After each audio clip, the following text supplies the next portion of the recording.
Hello everyone, welcome back to own YouTube channel. इसका नाम है stay pain free health and this is doctor Jyoti here.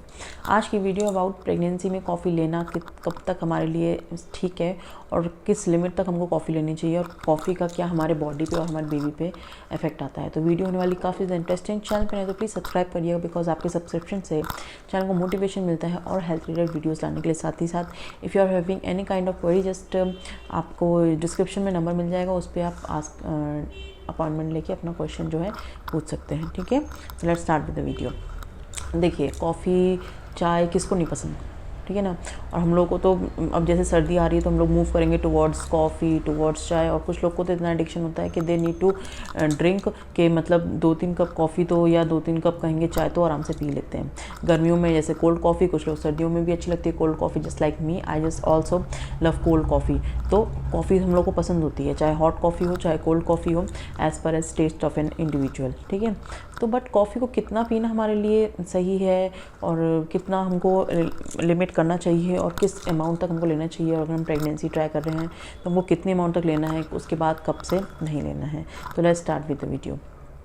आप लोग भी पीते होंगे, आप लोगों को भी पसंद होगी ऑब्वियसली चाय तो हम लोग को पसंद ही रहती है। सर्दी में तो बहुत ज़्यादा गर्मी का एहसास, प्लस कॉफ़ी भी काफ़ी सारे लोगों को पसंद रहती है। तो हम वीडियो अपना स्टार्ट करते हैं। क्या होता है, देखिए, कॉफ़ी लेना बहुत अच्छी बात है, बट एक लिमिट अमाउंट में। कॉफ़ी लेने से क्या होता है, हम लोग जैसे स्टडीज़ कर रहे होते हैं तो हमारी अलर्टनेस बढ़ाता है। ठीक है, कॉफ़ी या चाय पियोगे तो आपको अलर्टनेस रहता है। प्लस एक जब भी आप कॉफ़ी लेंगे आपको तो एक अच्छे से हैप्पी काइंड ऑफ फीलिंग आती है। ठीक है, तो कॉफ़ी क्या करता है, हमारी मेंटल अवेयरनेस को बढ़ाता है, हमको अलर्ट करता है। हम लोग ऑब्वियसली जैसे स्टडी करते हैं या हमको एक हैप्पी काइंड ऑफ फीलिंग नहीं है तो कॉफ़ी का यूज़ हम लोग करते हैं।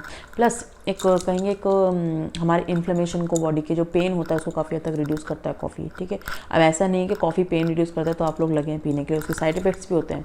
बट हम साइड इफ़ेक्ट्स की अभी हम लोग सिर्फ प्रेगनेंसी से बातें कर रहे हैं, प्रेगनेंसी से रिलेटेड, तो हम उसी के बारे में डिस्कस करते हैं। ठीक है, तो क्या होता है, एक लिमिट अमाउंट में हम लोग कॉफ़ी लेनी चाहिए। जैसे हमने बात करी, कॉफ़ी हमारे बॉडी में बहुत अच्छे रिजल्ट देता है।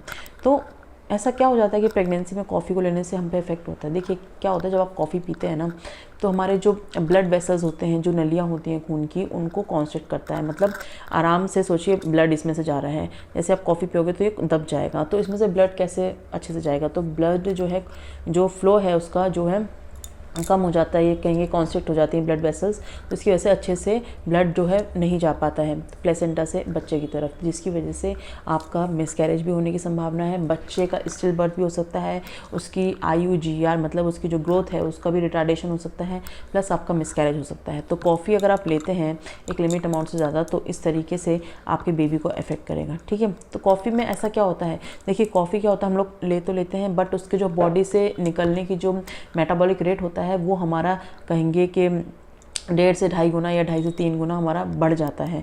मतलब जिस नॉर्मल तरीके से हमारी बॉडी में, जिस तरीके से प्रेग्नेंट वुमेन में ऑब्वियसली जो हमारी एक्टिविटी होती है, जी एक्टिविटी, वो थोड़ी सी स्लो हो जाती है। तो जिसकी वजह से कॉफ़ी का जो मेटाबॉलिक रेट है वो काफ़ी हद तक कम हो जाता है। जैसे मैंने बताया, एक पर्टिकुलर रेट जैसे कि 2.5 से 3.5 कहेंगे कि रेशियो में इसका मेटाबॉलिक रेट है, जो हमारे शरीर से जो है धीरे धीरे निकलती है। तो ऑब्वियसली जैसे आपने कॉफ़ी पी, अब वो निकली तो बहुत आपने अपना टाइम लेके आराम से निकल रही है, तो ऑब्वियसली वो प्लेसेंटा से गई बच्चे में और बच्चे पे इसका इफेक्ट होता है।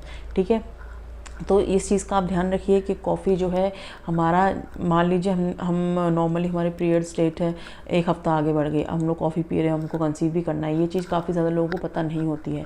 तो आपने क्या करा, गर्म ठंडी चल रही है, आपने गर्म दूध लिया, उसमें कॉफ़ी डाल दी और डार्क कॉफ़ी एकदम बना दी, और लो 2-3 दिन बाद आपका, और 3-4 दिन आपने कंटिन्यू पी ली तो 2-3 दिन बाद आपका मिसकैरेज होने की जो है संभावना बहुत हद तक, कहेंगे कि आपको रिसेंटली कंसीव हुआ तो आपको मिसकैरेज के चांसेस बहुत ज़्यादा हद तक बढ़ सकते हैं। ठीक है, तो आप कॉफ़ी को एक लिमिट अमाउंट में लेना है। अब लिमिट अमाउंट की बात करें तो कितना लेना है, लिमिट अमाउंट मतलब 200 mg, इससे ज़्यादा आपको नहीं लेना। अब 200 mg क्या होता है, 200 mg मीन्स 2 कप।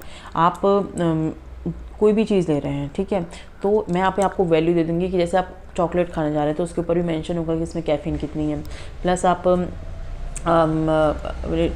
कोई भी कैफ़ी रिलेटेड, जैसे कि कोक पी रहे हैं उसमें भी मेंशन होगा, सॉफ्ट ड्रिंक्स हो गए उसमें मेंशन होता है कितना कैफ़ीन है हर चीज़ में, उसमें हमेशा मेंशन रहता है। तो आप उस चीज़ के हिसाब से कि 200 mg से आपको ज़्यादा नहीं लेनी है, ठीक है। तो इस चीज़ का आपको बहुत ज़्यादा ध्यान रखना है। अगर मान लीजिए आप चॉकलेट खा रहे हैं, अब चॉकलेट में तो ऑब्वियसली ज़्यादा नहीं होता है, बट जैसे मैंने बताया एक लिमिट अमाउंट से ज़्यादा नहीं लेना है। आपको हर एक चीज़ का ध्यान रखना होता है जब आप प्रेगनेंसी के लिए ट्राई करना चाह रहे होते हैं, बिकॉज़ थोड़ी थोड़ी छोटी छोटी गलतियों की वजह से हमारा जो है मिसकैरेज होने की संभावना बढ़ जाती है, ठीक है। तो अभी हमने डिस्कस करा कि हमको एक लिमिट अमाउंट में ही कॉफ़ी लेना है, ठीक है। जैसे कि मैंने बताया कोल्ड कॉफ़ी आप ले सकते हैं, हॉट कॉफ़ी आप ले सकते हैं, आप सॉफ्ट ड्रिंक्स यूज़ कर सकते हैं, आप चॉकलेट्स का यूज़ करते हैं, एस्प्रेसो का यूज़ करते हैं, प्लस आप कोई भी किसी तरीके का पता डिकैफिनेटेड कॉफ़ी भी आप यूज़ करते हैं। तो बट इसमें होता क्या है, इसमें एक सर्टेन अमाउंट, मान लीजिए किसी में 30 से 40 mg हुआ, किसी में 40 से 50-60 mg हुआ, एज़ पर एज़ जो भी आप प्रोडक्ट ले रहे हैं उसमें हर एक का कहेंगे कि प्रोडक्ट में वेरी करता है। तो आपको उसके ऊपर मेंशन होता है कितना कैफ़ीन है, उसके हिसाब से आप लीजिए। चॉकलेट्स भी खाइए तो डार्क चॉकलेट्स ज़्यादा मत खाइए, बिकॉज उसमें कैफ़ीन की मात्रा ज़्यादा रहती है। जैसे कि मैंने कहा है कि उसमें मेंशन होता है कितना है, तो आपको ऐसे सोचने की ज़रूरत नहीं है अरे मैम ने तो बताया था 200 mg, अब 200 mg कैसे करें। अब हमारा मन भी कर रहा है प्रेगनेंसी में, ऑब्वियसली आपको खाने का ही मन करेगा, तो आप उसको कैसे कम कर सकते हैं, ठीक है। तो खाना है बट एक सर्टेन लिमिट तक, यू कैन से एक सर्टेन अमाउंट तक। इससे ज़्यादा अगर आप लेंगे तो ऑब्वियसली आपका जो जैसे मैंने बताया प्रेगनेंसी का टर्मिनेशन हो सकता है।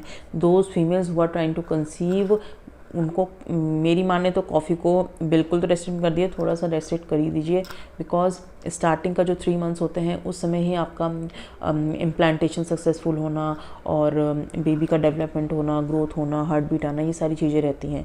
और सोचिए कि अगर आपने ज़्यादा कॉफ़ी ले ली तो वो ऑब्वियसली एक तो आपके बच्चे की ग्रोथ रिटार्डेशन करेगा, प्लस बच्चे का जो है डेवलपमेंट नहीं होने देगा, आपका मिसकैरेज भी हो सकता है, ठीक है। तो जो फीमेल्स जिनको लगता है कि पीरियड का वेट कर रही हैं कि पीरियड कब आएंगे और उनकी बॉडी में सारी चीज़ें ठीक हैं, मतलब ऐसा नहीं कि कुछ उनको इशू है, हेल्थ इश्यूज़ हैं, तो वो आराम से कॉफ़ी का सेवन करके अपने पीरियड्स को भी ला सकती हैं। बट अनटिल अनलेस आपका कोई मेडिकल इशू नहीं है तब, ठीक है।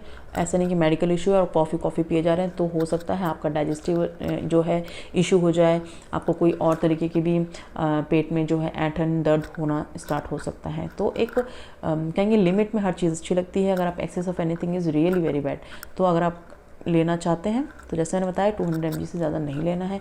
लेंगे तो ऑब्वियसली आपके बच्चे पे भी इफेक्ट करेगा, आप पे भी इफेक्ट करेगा, ठीक है। तो इस चीज़ का आपको बहुत ज़्यादा ही ध्यान रखने की आवश्यकता है। जो गर्म कॉफ़ी होती है वो ज़्यादा कहेंगे आपके प्रॉब्लम कॉज कर सकती है। Apart from this coffee you can go for ginger tea होता है, पेपरमिंट टी होते हैं, ये भी आप ले सकते हैं। अगर आपको कॉफ़ी एक हेल्थ हैजार्डस जैसे कि मैंने बताया होती है, तो आप जिंजर टी की तरफ और पेपरमिंट टी की तरफ आराम से मूव कर सकते हैं। ये आपके लिए हेल्दी होता है, प्लस आपको डॉक्टर से एक बार कंसल्ट करने की बहुत ज़्यादा ज़रूरत है, ठीक है। तो ये बात थी कॉफ़ी की। तो मैं तो यही अपना पर्सनल सजेशन आप सभी को दूंगी, जो महिलाएं प्रेगनेंसी लिए ट्राई कर रहे हैं वो कॉफ़ी और चाय को बिल्कुल तो नहीं, थोड़ा सा रेस्ट्रिक्ट कर ही दीजिए, बिकॉज बिल्कुल रेस्ट्रिक्ट हर चीज़ नहीं होती है, it takes time to reduce. तो थोड़ा सा कहेंगे टाइम दीजिए इन सब चीज़ों को, जो है खाना कम कर दीजिए, पीना कम कर दीजिए, और जो भी कॉफ़ी रिलेटेड बेवरेजेस होते हैं जैसे कि मैंने बताया Cokes, Cola, soft drinks and आपकी जो भी कॉफ़ी है, एस्प्रेसो, ये सब एक कहेंगे कि 40 to 50 mg, 60 to 80 mg इन सब होता ही है। और सोच लीजिए आपने 2-3 ग्लास अगर ले लिया तो फिर इट्स नॉट गुड ना। बहुत कहेंगे कि अगर आप प्रेगनेंसी ट्राई कर रहे हैं तो आपको काफ़ी सारी चीज़ों का ध्यान रखना ज़रूरी है, बिकॉज ये छोटी छोटी गलतियाँ ही हमारी प्रेगनेंसी को टर्मिनेट कर देती हैं और हमको एक्चुअली में इसका पता नहीं होता है कि हम लोग ये क्या गलती कर रहे थे, हम लोग इतने टाइम से ट्राई कर रहे हैं, कंसीव क्यों नहीं हो रहे हैं, all because of your mistake, because you are drinking coffee just like anything. And काफ़ी लोगों से ये भी सुना है कि वो चाय भी बहुत करते हैं, तो चाय कॉफ़ी दोनों में ही कॉफ़ी की कैफ़ीन की मात्रा होती है, तो इसको थोड़ा सा रिड्यूस करिए ताकि आप आराम से कंसीव कर सकें। और जो लोग ज़्यादा भी पीते हैं अपार्ट फ्रॉम प्रेगनेंसी, उन पे भी साइड इफ़ेक्ट्स आते हैं, उसके बारे में हम लेटर ऑन डिस्कस करेंगे। बट प्रेगनेंसी में कैफ़ीन और कॉफ़ी और चाय you have to reduce it, and जब तक आपका प्रेगनेंसी हो नहीं जाती है, ब्रेस्ट फीडिंग में भी आप ले सकते हैं बट लिमिट अमाउंट में।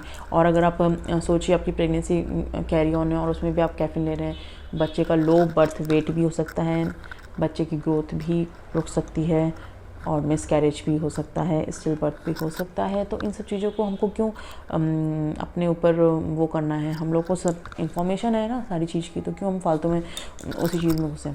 ठीक है, तो होप आप सभी को इस वीडियो से काफ़ी ज़्यादा इन्फॉर्मेशन मिली हो। पसंद आता है तो लाइक कर देना, ज़्यादा से ज़्यादा शेयर करना। If you want to know anything, आप नीचे दिए गए व्हाट्सएप नंबर पे क्वेश्चन कर सकते हैं, अपना क्वेरी आस्क कर सकते हैं। एंड जल्दी मिलेंगे नेक्स्ट वीडियो में। Till then take care of yourself and thank you very much for watching. This is doctor Jyoti here.